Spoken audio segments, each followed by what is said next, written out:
What if the Islamic Golden Age never ended? In the year 1258, a river in Iraq is said to have run dark for 7 straight days. It wasn't pollution, it wasn't a chemical spill. It was 400,000 books, every single one of them, being thrown into the Tigris River. Inside those books was the most advanced knowledge on Earth at the time. Cures for diseases the world wouldn't rediscover for 500 years. Math the West wouldn't catch up to until the 1700s. Designs for machines we still use today. By the end of that week, the Islamic Golden Age, the longest scientific revolution in human history, was over. The world reset. But what if it hadn't?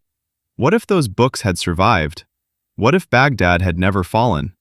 What would the world look like in 2026 if the most advanced civilization in human history had been allowed to keep going? The answer is so strange, so unexpected, that you've probably been living in a much slower version of reality your entire life and never knew it. This is what was lost. To understand what almost was, you first have to understand what actually was. For about 500 years, from roughly 750 to 1258, the Islamic world was, among other things, a giant research lab. Baghdad alone had hospitals with separate wards for different illnesses, free public bathhouses, paved streets, water filtration systems, street lamps lighting up the night. While London was a small medieval town with rough sanitation, Cordoba in Muslim Spain had 700 mosques, 300 public baths, and a library holding 400,000 books. The largest library in Christian Europe at the same time? About 600 books. That's not a typo. 400,000 versus 600. This wasn't an accident, it was funded. In Baghdad, a leader named al-Mamun built a place called Bait al-Hikmah, the House of Wisdom. He hired Christian, Jewish, Muslim, Persian, and Indian scholars side by side. He paid them to translate every book they could find on earth into Arabic. Greek philosophy, Indian mathematics, Persian astronomy, Chinese papermaking. Some translators were paid the literal weight of the finished book in gold. Imagine your government paying you the weight of a textbook in gold every time you finished writing one. That was Baghdad in the 800s. So what did all that money buy? A scholar named al-Khwarizmi developed algebra. The word algorithm is literally his name, Latinized. Every search engine, every credit card transaction, every line of code on Earth runs on math he developed in the 800s. A scientist named Ibn al-Haytham wrote a 7-volume book called the Book of Optics in the year 1011. In it, he explained how human vision actually works. A doctor named al-Zarawi developed over 200 surgical instruments. Many of them are still used in hospitals today, almost unchanged. A physician named Ibn Sina wrote a medical encyclopedia called the Canon of Medicine. European doctors used it as their main textbook until the 1600s. He correctly identified that tuberculosis spread between people, 800 years before microbiology proved it. A man named Abbas ibn Firnas built a flying machine and attempted controlled flight in the 9th century, 1,000 years before the Wright brothers. He survived. Mostly. A woman named Fatima al-Fihri founded the world's first university in Fez, Morocco, in the year 859. It's still operating today.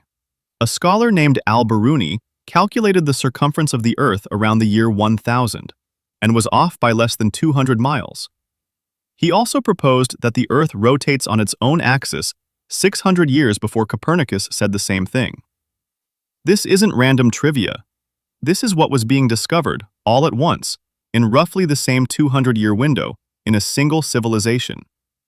And every single one of these discoveries was building towards something bigger. By 1250, Baghdad was the intellectual capital of the planet. Population over 1 million people. The richest city in the world. Home to thousands of libraries, universities, observatories, and hospitals. Then a Mongol prince named Hulagu Khan arrived at the city walls. He was the grandson of Genghis Khan. His army was one of the most efficient military forces the world had ever seen. He was working through a list, and Baghdad was next. The siege lasted 13 days. On February 10, 1258, the Mongols entered the city. What followed is hard to describe. Tens of thousands of people lost their lives over the following days, though the exact numbers have been debated for centuries.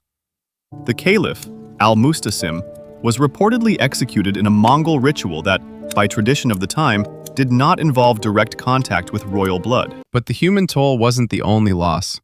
The Mongols reached the House of Wisdom. They emptied every shelf and threw every single book into the Tigris River. There were so many books that the river is said to have run dark with ink for 7 days. Some accounts say a person could ride a horse across the Tigris on top of the floating volumes. 500 years of human knowledge, the accumulated work of thousands of scholars from a dozen civilizations, lost in a single week. And here's the part most people never hear. We don't even know what we lost. We know the names of some of the books. We know the names of some of the authors, but the actual contents, the discoveries that hadn't been copied yet, the experiments still in progress, the half-finished encyclopedias, those are gone forever. Whatever was about to happen next never happened. Now here's where it gets interesting. Imagine for a moment that Hulagu Khan's horse had thrown him on the ride to Baghdad.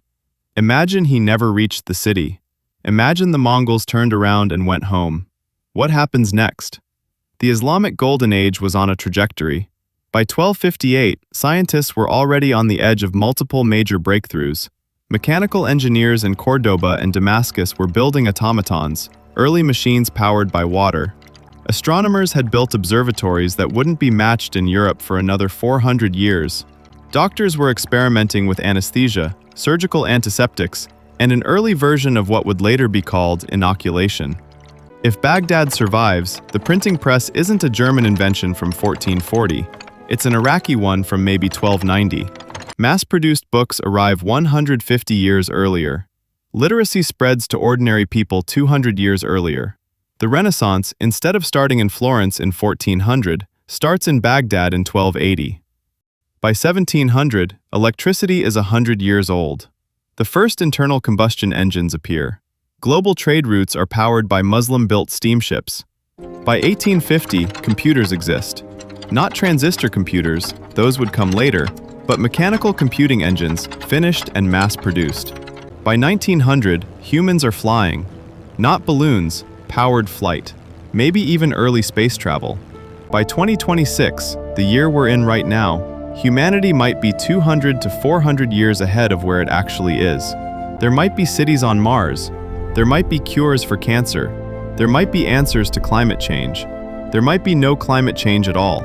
Because the world ran on slower technology for 500 extra years than it had to. This is what was actually lost. Not a city, not a library, not even a religion.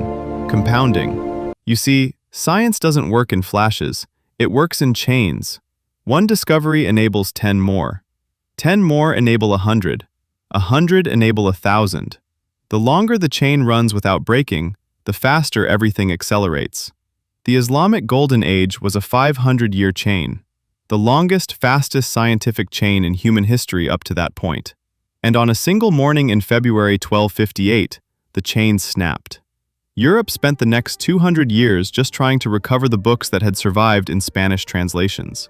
The Renaissance, which everyone celebrates as a fresh European achievement, is mostly Europe finally catching up to where Baghdad already was 300 years before. By the time the West discovered the printing press, calculus, the scientific method, modern medicine, and observational astronomy, they were rediscovering ideas that had been written down 400 years earlier and dropped into a river. We're still paying for that morning. So what's the actual lesson here? It's not that Muslims invented modern science. It's not that Europe stole credit. Both of those takes are too small. The real lesson is about what civilization actually is. Civilization is not buildings. It's not borders. It's not even people.